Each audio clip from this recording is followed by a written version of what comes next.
It's chilly out there, and on cold winter mornings like this, sometimes you just crave a big steaming bowl of oatmeal with brown sugar and maple syrup. But then you remember, hey, I'm keto.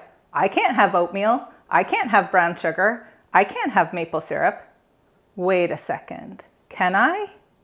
Hi, I'm Carolyn from All Day I Dream About Food, and today I'm going to show you how to make keto baked oatmeal. This recipe comes out of my cookbook, Easy Keto Breakfasts, and it tastes just like maple flavored oatmeal, but it only has 5 grams of carbs per serving.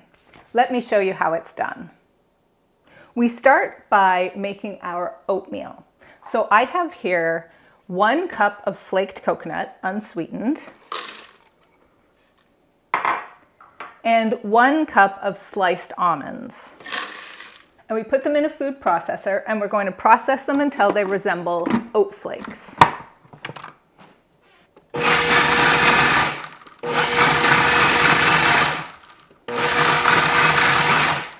And once they're about the size and consistency of oat flakes, you're just going to pour them into a big bowl. Next, we're going to whisk in 1/3 cup of sweetener, and I've got brown swerve here. You can use whatever sweetener you like. And 1/4 cup of collagen peptides. This adds some protein, adds some nutrition, and it also helps bind the oatmeal together. 1 teaspoon of baking powder, 1/2 teaspoon of cinnamon, and 1/2 teaspoon of salt.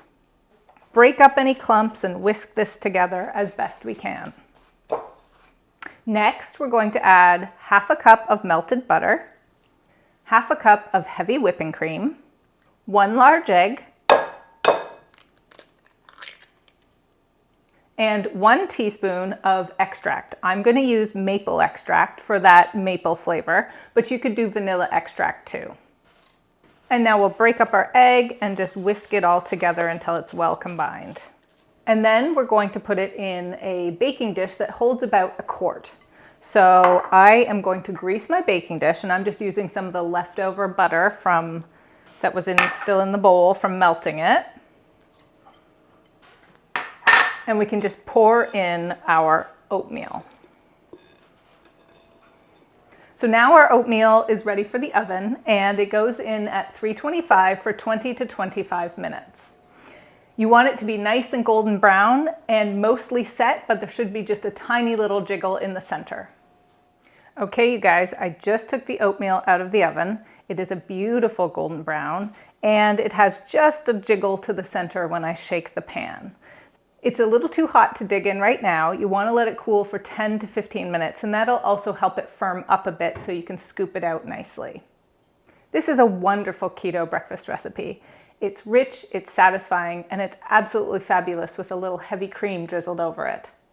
For this easy keto breakfast recipe, grab a copy of my book, Easy Keto Breakfasts, or check out alldayidreamaboutfood.com.